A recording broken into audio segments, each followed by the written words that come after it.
Bonjour à tous, j'espère que vous allez très bien aujourd'hui. On se retrouve à l'intérieur parce que, à part si vous voulez me retrouver congelée au milieu du jardin, je vais faire une petite pause. J'ai décidé aujourd'hui de m'attaquer un petit peu aux graines parce que je me suis rendu compte que j'avais oublié de vous dire que j'ai commandé presque toutes mes graines pour le printemps.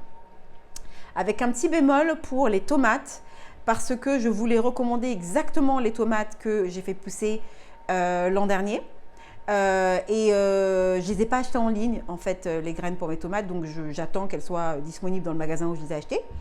Et également les bulbes du coup pour les oignons et l'ail que je vais acheter directement en magasin.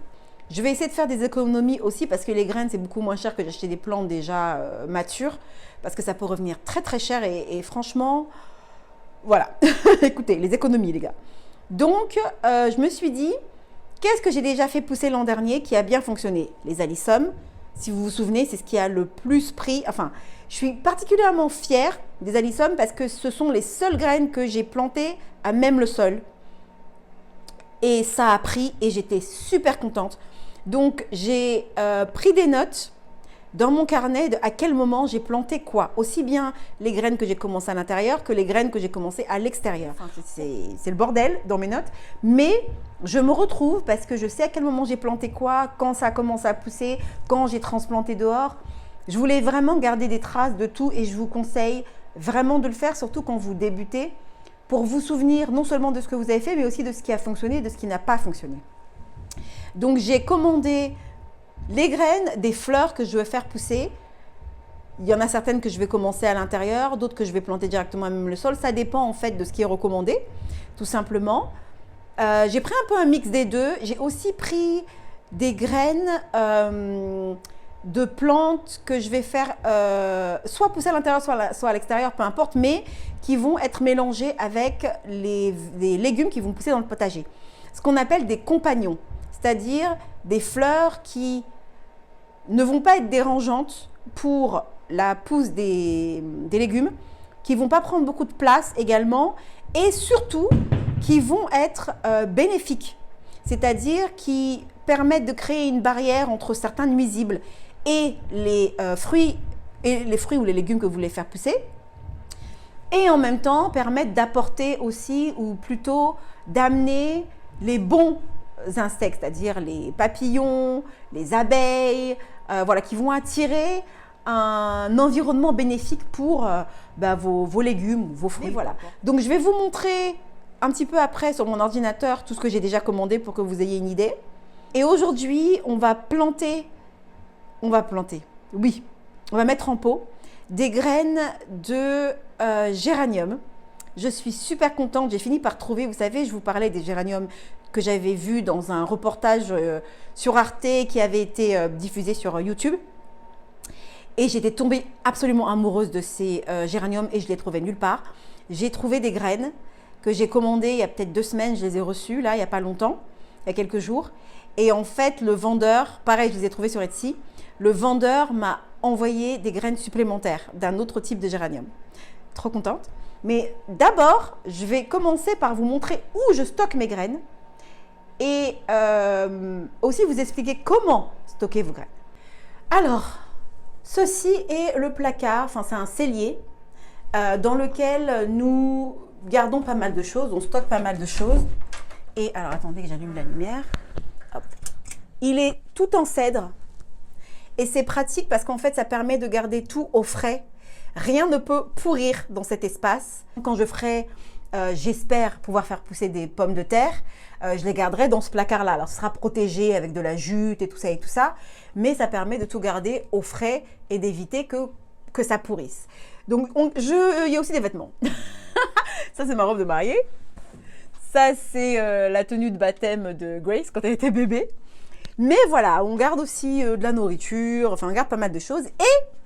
Et j'ai tout mon matériel de jardinage ici, notamment, vous verrez, ce sera un petit peu obscur, mais bon, là il y a ma perlite, j'ai du terreau, du leca, j'ai des fertilisants, tout ça, et j'ai cette petite boîte dans laquelle j'ai on voit pas bien, hein, mes graines. Mais je vais la mettre dehors. Enfin, je vais la mettre dehors. Je vais la sortir pour vous montrer ce qu'il y a à l'intérieur. Ça, c'est le maïs que j'ai fait pousser dans le potager l'année dernière. Et il me reste un sac entier. Et en général, le maïs, ça peut se garder 3-4 ans, il me semble. Souvent, les gens vous disent que les graines, voilà, au bout d'un an, il ne va plus rien se passer, mais ce n'est pas forcément vrai. Hein. Je pense que ce n'est même pas vrai du tout, mais il y a des façons aussi de pouvoir vérifier si vos graines sont prêtes à germer ou pas. Ou voilà. Donc ça, ce sont les géraniums que j'ai commandés. Alors, celui que j'ai vraiment commandé, c'était celui-ci, le Apple Blossom. C'est pour le mettre en pot, donc c'est pas pour le mettre dans le jardin. Donc j'ai commandé que quelques graines, vous voyez. Et ils m'ont envoyé en plus ceci. Donc ils mettent valable 2 ans. C'est cool parce qu'ils vous donnent l'information directement. Donc là, vous voyez plein de petites enveloppes marron. Pourquoi? En fait, ce sont des sacs en papier que j'ai découpés pour créer des enveloppes. J'ai juste mis du scotch, hein, c'était très facile. Et en fait, ce que j'ai fait à la fin de l'été, ou plutôt même au début de l'automne, j'ai récupéré les graines en fait des fleurs que j'avais fait pousser directement dans le jardin. Donc ça, ce sont des graines d'œillets. J'avais plusieurs types d'œillets. Donc ceux-ci, je les ai récupérés en octobre 2024 pour le printemps 2025. J'en ai beaucoup. J'en ai vraiment beaucoup. Là, j'ai quoi encore? Yellow Red. Pareil, ce sont aussi des œillets. Alors, j'ai mélangé les jaunes et les rouges parce qu'en fait, je m'en fiche. Je voulais que ce soit mélangé. Donc, moi, ça me va. Et vous voyez les packs, il y en a beaucoup à l'intérieur. Hein. Il y en a vraiment beaucoup. Ici, par contre, vous voyez là, il y en a c'est plutôt des graines qui sont plutôt fragiles. Il n'y en a pas énormément. C'est ma voisine qui m'a donné ça. Ça vient de son jardin, donc ce sont des graines de primrose. Et là, vous voyez, j'ai mis mettre en terre directement fin janvier. Donc, c'est ce que je vais faire. Je me suis mis des petites indications. J'ai fait mes petites recherches. Je me suis mis des indications pour savoir à quel moment, parce que sinon, je vais me perdre. Là, pareil, j'ai encore des œillets. J'ai beaucoup d'œillets. Hein. Des dahlias. Donc, voilà, j'ai récupéré ça. Ce sont des dahlias que j'ai commencé en graines à l'intérieur, dont j'ai récupéré les graines au mois de septembre. Ah oui, ça, ce sont les graines que j'ai récupérées. De quoi déjà? D'une plante que j'ai achetée. Et en fait, c'est une plante ornementale que j'ai achetée. Et en fait, j'ai récupéré les graines de la plante. Je ne sais pas si ça va marcher, mais je me suis dit, pourquoi pas. Vous voyez un petit peu le topo. Donc, ne vous prenez pas la tête à dépenser de l'argent dans des pochettes ou quoi que ce soit. Créez vos propres pochettes avec des sacs en papier. Vous coupez, vous mettez du scotch. Ça fonctionne parfaitement. Alors, je ne sais pas si vous entendez le chauffage, mais si je l'éteins, il fait un petit peu froid aujourd'hui, même à l'intérieur. Donc, j'espère que ce ne sera pas trop embêtant, le bruit du chauffage derrière. J'ai déjà filmé une vidéo avec le bruit du chauffage derrière et j'ai l'impression qu'on ne l'entendait pas trop. Donc, avec un peu de chance, ça ira. Donc, j'ai différentes possibilités aujourd'hui. Soit j'utilise des petits pots comme ceci. Voilà, 3 ou 4 petits pots. Je mets mon terreau dedans. J'humidifie mon terreau. Toujours plantez vos graines dans un terreau qui est humide. Deuxième possibilité, ça ce sont vraiment les possibilités si vous ne voulez pas acheter quoi que ce soit. C'est des pots que j'ai gardés en fait, dans lesquels j'ai acheté des plantes. Voilà, je les garde. Surtout les petits pots comme ça, je les garde. Deuxième possibilité, ça c'est un contenant de samosa.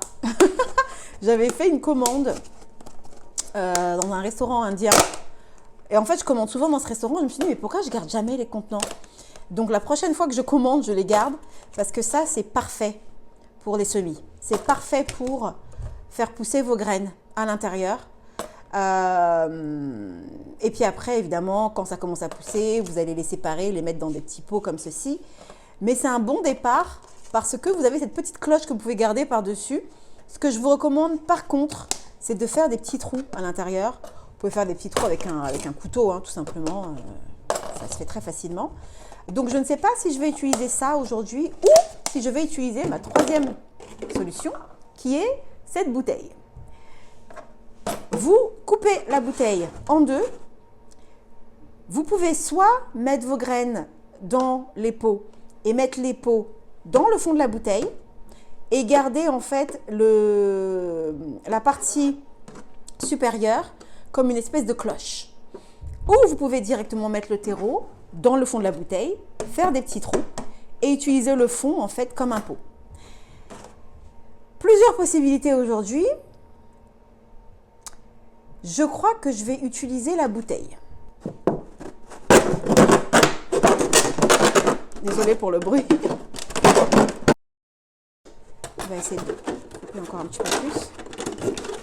On va garder quand même une partie pour la cloche. Je viens de me rendre compte que j'aurais dû faire les trous d'abord. Ça aurait été plus pratique de faire les trous d'abord.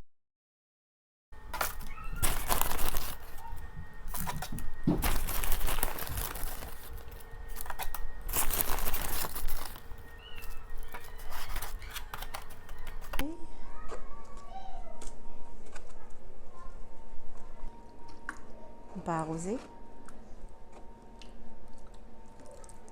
Voilà, on va non plus que ce soit totalement détrempé. Et vous allez vous dire, mais pourquoi est-ce que tu mets pas le terreau, tu mets tes graines et puis tu arroses après? Parce qu'on ne veut pas que les graines soient totalement noyées dans l'eau. Une seconde raison pour laquelle il vaut mieux humidifier votre terreau avant, c'est parce que, comme vous venez de le voir, quand vous humidifiez votre terreau, il a tendance à, vous voyez, régresser. Donc du coup, ça vous permet de savoir exactement le niveau du terreau que vous souhaitez utiliser. Voilà. On est pas mal. Alors, je pense que ce que je vais faire, c'est que je vais juste créer des étiquettes avec ceci. J'avais reçu ça dans... Je sais plus trop, j'avais commandé quelque chose en ligne et on m'avait mis ces petits trucs à l'intérieur. Je pense que ce que je vais essayer de faire, c'est de retirer les étiquettes des géraniums et de les coller par-dessus. On va faire très attention. C'est très fragile.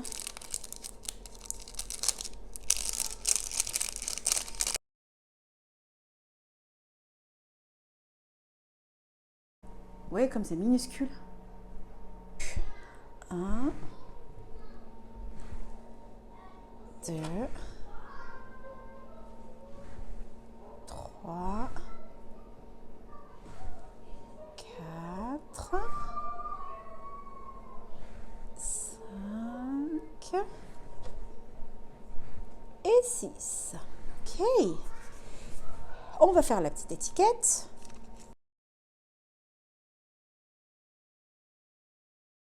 Et ce que je vais faire, parce qu'à force d'arroser, ça va finir par disparaître les écritures. Donc je vais mettre du scotch transparent par-dessus.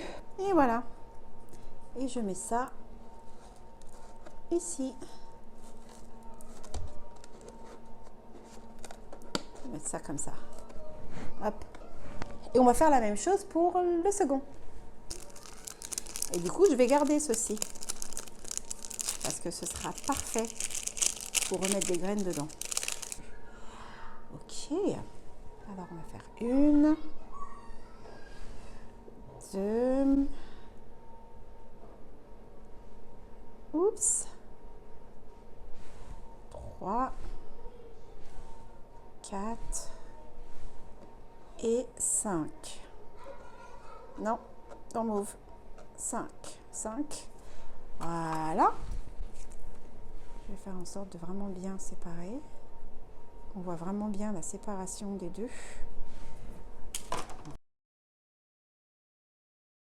On va mettre un petit peu de terreau par-dessus, mais vraiment un chouïa, n'est-ce pas? Et on va vaporiser.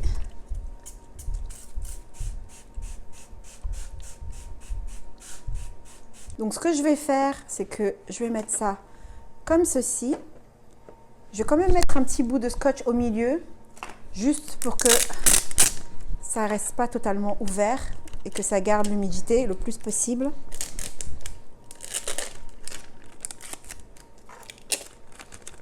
Voilà, on va mettre un petit bout de scotch. Voilà. Hop. Alors, vous allez me dire, oui, bon, c'est pas très esthétique tout ça. je suis absolument d'accord avec vous, hein. Le but, c'est pas que ce soit esthétique. Le but, c'est que ce soit pratique. Mais ça reste quand même ouvert, là. Vous voyez, il y a quand même de l'air qui passe. Et au pire, je peux même ouvrir ici, si je veux. Mais là, ça va aller. L'idéal, ce serait de le mettre sous une lampe horticole. Sauf que, je vais le mettre... je vais le mettre juste en face d'une fenêtre. Alors, en face de quelle fenêtre? Bon, du coup, je l'ai mis ici, au milieu des succulentes.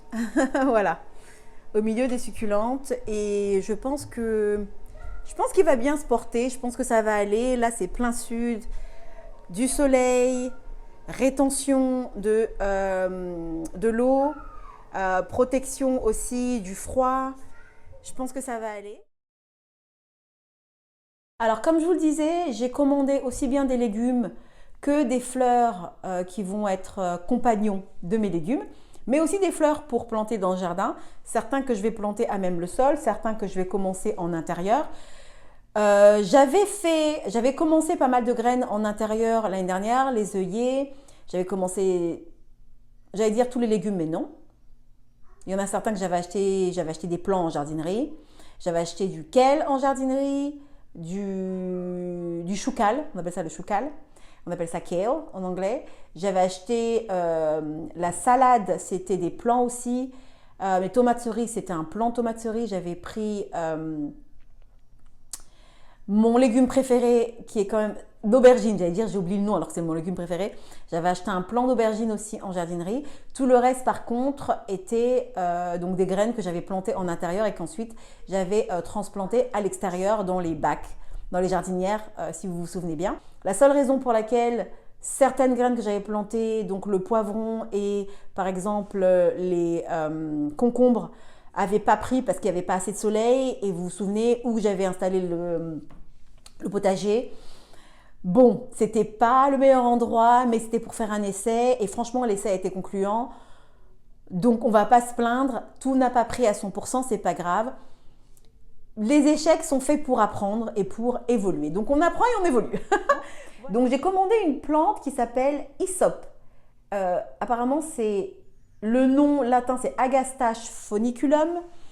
Il semblerait que, alors moi, ce que j'ai vu à la base, c'est que j'aime bien la couleur des fleurs, qui sont violettes, je vais vous mettre une photo à chaque fois, qui sont violettes et qui ressemblent un peu à de la sauge, je trouve. Et en fait, ce qui est cool avec ça, parce que j'ai regardé au début, je me suis dit, c'est joli, mais bon, on va lire quand même un petit peu ce que c'est. Est-ce que les lapins, parce que je suis toujours obligée de me poser la question, est-ce que les lapins vont les manger? Donc moi, j'étais partie sur ce type de fleurs pour planter dans le jardin. Et puis je me suis rendu compte qu'apparemment, c'est un très bon compagnon pour les légumes. Et je me suis dit, waouh, du coup, je vais peut-être plutôt mettre ça dans le potager. Donc c'est ce que je vais faire, je vais mettre ça dans le potager. Et il semblerait que ce soit aussi une herbe médicinale et qu'on puisse aussi la manger. Je ne sais pas si c'est dans de la salade parce que ça fait partie de la famille de la menthe. Mais ce n'est pas aussi agressif que la menthe en termes de pousses. Donc c'est super cool, je vais planter ça dans mon potager, ce sera super joli mélangé avec les légumes et tout. C'est parfait. Donc ensuite j'ai pris des carottes, oui parce que j'ai envie de m'essayer aux carottes. On verra bien si ça prend. Je sais qu'il y en a beaucoup qui disent que les carottes c'est un légume très difficile à faire pousser. Mais écoutez, on est là pour se challenger tous ensemble. On va essayer ensemble de planter des carottes. Ok, voilà, souhaitons-nous bonne chance. Et puis les filles adorent les carottes et c'est dur ici de trouver des carottes bio, tout ça c'est assez difficile ou alors ça coûte extrêmement cher. Donc pourquoi pas tenter. Ensuite j'ai pris de la laitue, mais j'ai pris des petites laitues que je peux faire pousser dans des sacs, vous savez, les sacs en tissu spéciaux pour faire pousser des fruits et légumes. Vous pouvez aussi très bien faire pousser des fleurs dedans, hein, mais c'est pratique parce qu'il y a des anses, donc je peux déplacer les sacs un peu où je veux. Donc vraiment, l'espace que j'ai choisi pour le potager, ça va être un plus grand espace que celui que j'avais installé l'année dernière, mais ce ne sera pas non plus excessivement grand. Donc j'essaye de mélanger aussi bien les bacs que les sacs, que les pots, ce qui va me permettre, si j'ai des sacs et des pots, de pouvoir les déplacer si j'ai besoin de circuler dans l'espace potager.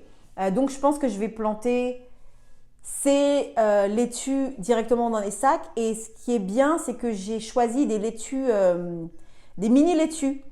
Donc un par sac ou même peut-être deux par sac, ça peut être pas mal. J'ai pris pas mal de graines. Et je vais vous mettre à chaque fois le nombre de graines. Je vais vous mettre directement l'étiquette du produit. Vous verrez le nombre de graines. Bon, c'est marqué en anglais, mais seeds, c'est graines. Voilà. Et j'ai commandé à chaque fois un sac pour les légumes.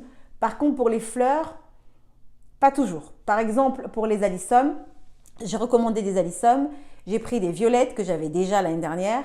J'ai pris des roses que je n'avais pas par contre. Et j'ai repris des blanches. Ce que j'avais en majorité l'année dernière. Et j'adore les alyssums. Pareil, ce sont aussi des compagnons pour les légumes. Donc ça, c'est parfait, je ne le savais même pas. Donc pour les violettes, par exemple, il y en a 100 graines par sac. J'en ai pris 3. Pour les roses, il y en a 250 par sac. J'en ai pris 3. Et pour les blancs, il y en a aussi 250. J'en ai aussi pris 3. Donc ça fait beaucoup de graines, n'est-ce pas? Mais l'idée, c'est que j'en mette dans le jardin, mais aussi dans le potager, mais également j'ai envie d'en avoir en pot pour le patio. J'aimerais bien en avoir en pot pour le patio avec un mélange d'autres fleurs peut-être. Je sais pas. Moi j'aime beaucoup l'alyssum parce que non seulement ça s'étale sur le sol, donc ça prend vraiment de la place, c'est hyper joli. Mais en plus de ça, ça attire aussi les pollinateurs. D'où le fait que ce soit des bons compagnons pour le potager. Et puis, c'est juste joli, quoi. C'est joli et en plus de ça, ça dure longtemps. Les alyssums sont une des dernières fleurs que j'ai retirées du jardin, je crois en octobre, et qui était toujours fleurie. Donc, c'est vraiment une fleur que je vous recommande. Ça pousse super facilement et ça prend sa place, quoi. Donc, c'est ce qu'on veut. Ensuite, j'ai commandé des épinards, parce qu'on aime les épinards dans cette maison. J'ai commandé des zinnias. Alors, vous vous souvenez, j'avais déjà fait pousser des zinnias l'an dernier. J'ai récolté les graines de mes zinnias que je vais replanter. Mais là, j'ai pris des zinnias différents, de différentes couleurs. Je pense que les zinnias, je vais les mettre dans le potager également. Mais pas forcément mélangés. Alors, ce sont aussi des bons compagnons. Mais je ne suis pas certaine de mélanger les zinnias avec les légumes. Je pense que je vais mettre des zinnias en pot. J'aimerais bien avoir aussi des fleurs, des pots de fleurs dans le potager. Je réfléchis. Au pire, si vraiment j'ai pas assez de place pour circuler, je les mettrai dans les bacs de légumes puisque ce sont aussi des bons compagnons si vous ne le saviez pas. J'ai aussi pris des poppies. Alors les poppies sont des fleurs que j'avais dans mon jardin. C'est vraiment mon grand regret. Quand j'ai nettoyé mon jardin, quand j'ai retiré toutes les mauvaises herbes, alors je sais qu'il y en a certains parmi vous qui n'aiment pas quand je dis mauvaises herbes. Le terme mauvaise herbe, vous n'aimez pas parce que tout est bon, tout a sa place dans la nature. Oui et non. J'avais quand même des plantes qui étaient toxiques dans mon jardin, que j'ai dû supprimer, toxiques pour l'être humain, toxiques aussi pour les animaux, que j'ai dû retirer. Et il y en avait un peu partout, c'était mélangé, c'était...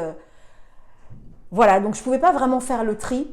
J'aurais aimé, mais je ne voulais pas prendre le risque. Mes enfants jouent dans le jardin, mes enfants sentent les fleurs, j'ai pas envie qu'elles touchent des choses et que je doive les amener aux urgences. Donc oui, les mauvaises herbes, c'est la nature, mais il y a des mauvaises herbes qui sont vraiment pas bonnes. Donc malheureusement, les poppies sont des fleurs qui poussaient dans mon jardin, que j'ai dû sacrifier parce que j'arrivais pas à les détacher Merci Ève, j'arrivais pas à les détacher de certaines mauvaises herbes que je devais vraiment retirer. Et du coup, mon rêve, c'était de pouvoir replanter des poppies. J'ai essayé, c'était quand? Est-ce que c'était en été? On a planté des graines de poppy avec Ève dans le jardin, ça a commencé à pousser, puis après, je pense que, je ne sais pas ce qui s'est passé, peut-être qu'il ne faisait plus assez chaud, c'était peut-être la fin de l'été, début de l'automne, ça n'a pas pris, malheureusement. Donc là, je vais réessayer, mais je vais les commencer en intérieur. Voilà, et en plus, la raison pour laquelle j'ai vraiment hâte d'essayer de planter, de replanter des poppies, c'est parce que ce sont des périannuels. Donc ça devrait repousser tous les ans, contrairement à la plupart de ces graines que j'ai commentées qui sont des annuelles. Ensuite, j'ai pris des cosmos parce que vous m'avez recommandé 10 millions de fois de prendre des cosmos. Donc, j'en ai commandé. Voilà. J'ai aussi commandé, alors oui, j'avais acheté mon plant de tomates cerises l'année dernière. Là, je me suis dit, je vais commander des graines de tomates cerises.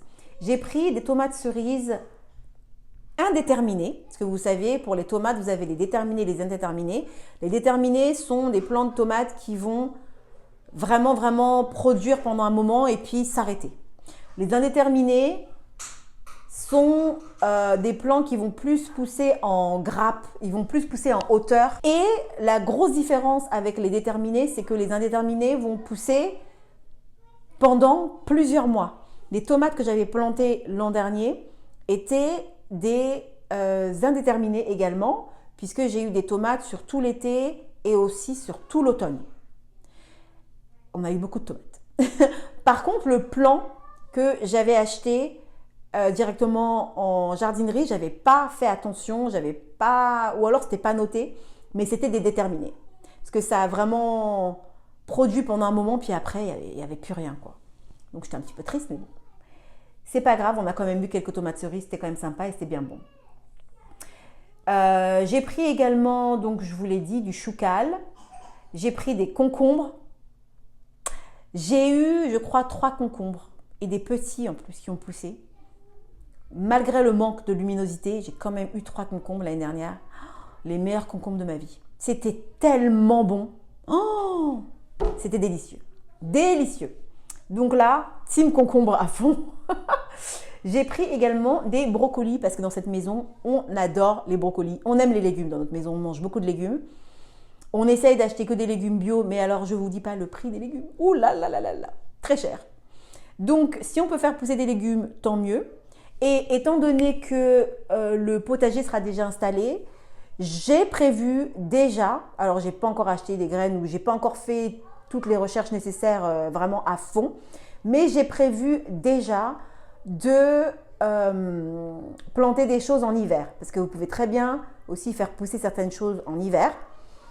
Il y a un moyen de protéger vos plants, de protéger vos graines, tout ça, pour que ça pousse en hiver.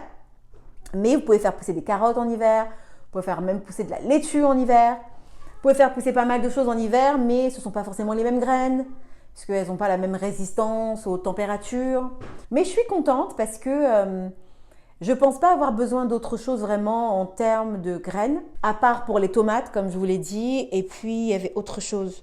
Ah oui, pour les bulbes de ail et oignon. Alors pour vous dire la vérité, cette partie a été ajoutée, je l'ai filmée après avoir terminé, après vous avoir dit au revoir, parce qu'en fait je me suis rendu compte que j'avais oublié une information dont je vous avais parlé juste avant. Comment savoir si vos graines sont toujours viables? Alors vous savez, il y a quand même des légendes, enfin pas des légendes, il y a des vraies histoires, notamment ma voisine qui a quand même planté des graines dans son jardin qui ont genre une centaine d'années. D'ailleurs, elle m'a donné des graines de fleurs qu'elle a plantées, de graines qui étaient hyper anciennes. Donc, comment vous dire que vos graines que vous avez achetées il y a 2 ans, peut-être que vous pouvez les utiliser pendant 10 ans. Vous n'en savez rien. Parce que je vois beaucoup de gens se dire, j'ai acheté des graines pour planter mes légumes l'an dernier, il va falloir que je rachète des graines. Pas forcément. Si vous en reste, vous pouvez toujours les réutiliser. C'est pas sûr, mais en même temps, ce n'est pas sûr. Donc, il y a 2 façons, selon moi, de pouvoir vérifier si vos graines sont toujours viables. Il y en a une qui fonctionne plus que l'autre. Donc, je vous recommande plutôt la façon numéro 2 que la façon numéro 1, mais je vais quand même vous dire la numéro 1. La numéro 1, c'est soi-disant, j'ai déjà essayé d'ailleurs, mais bon, ça a fonctionné dans mon cas, mais ça ne fonctionne pas toujours. C'est de mettre vos graines dans un verre d'eau. Si vos graines retombent, ça veut dire qu'elles sont viables. Si elles flottent, ça veut dire qu'elles ne le sont pas. Ou alors c'est le contraire. Quoi qu'il en soit, ce n'est pas la méthode la plus efficace. La méthode la plus efficace, selon moi, c'est la méthode, ce que j'appelle moi la méthode des avocats. C'est la façon dont je fais germer mes graines d'avocat. c'est de mettre vos graines. Alors, vous en choisissez 3, entre 3 et 5, parce que même dans vos graines qui sont toutes nouvelles, donc qui sont 100% viables, vous avez toujours un pourcentage de graines qui vont pas forcément germer. Donc, ne prenez pas juste une graine, parce que c'est pas un bon exemple, ça vous donnera pas un bon ratio. Prenez entre 3 et 5 graines pour tester, c'est un test. Hein. Vous allez les mettre dans une serviette en papier, humidifiée. C'est ce que je fais moi pour faire germer mes avocats, donc c'est exactement la même technique. Vous allez les laisser dans cette serviette en papier, vous pouvez les laisser sur votre plan de travail, sur votre frigo, peu importe. Par contre, dans le cas des avocats, il faut les mettre dans un endroit sombre, donc dans un placard, un tiroir, donc c'est là où il y a une petite différence, mais sinon c'est la même technique. Et vous allez laisser 1, 2 semaines, 3 semaines, ça dépend justement sur le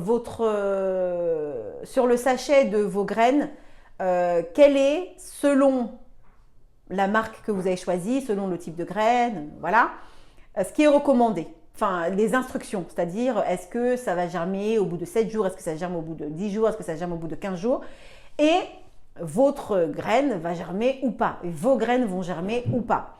Si ça germe, c'est parfait, votre test est positif. Si ça ne germe pas du tout, les 5, 6, 7, je ne sais pas combien de graines test vous avez essayé ne donnent absolument rien, c'est que vos graines ne sont plus viables. C'est, selon moi, vraiment la façon la plus efficace de savoir si vous pouvez utiliser vos graines ou pas. Et qu'est-ce que vous faites une fois que vous avez ces graines qui ont germé, si ça a fonctionné? Vous n'allez pas les laisser là et les mettre à la poubelle, non. Vous pouvez continuer à les faire pousser. Alors, ce que je vous recommande, c'est de les mettre dans un pot. Vous savez, les pots que je vous ai montré juste avant, les petits pots là, en plastique.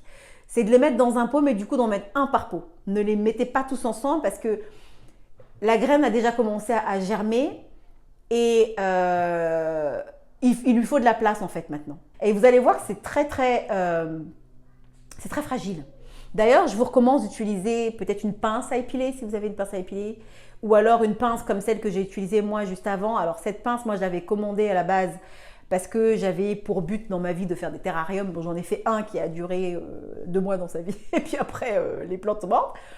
Mais ça me sert du coup vachement maintenant pour mes plantes d'intérieur. Donc si vous n'avez pas ce genre de choses, utilisez une pince à épiler pour pouvoir récupérer votre graine qui a germé et la mettre dans un petit pot avec du terreau.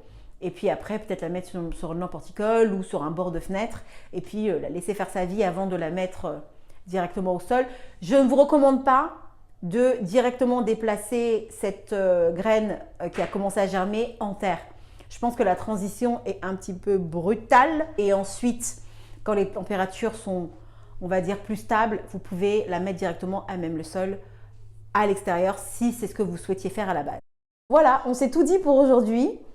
Je vous souhaite un bon week-end, puisque je pense que cette vidéo devrait être postée un vendredi.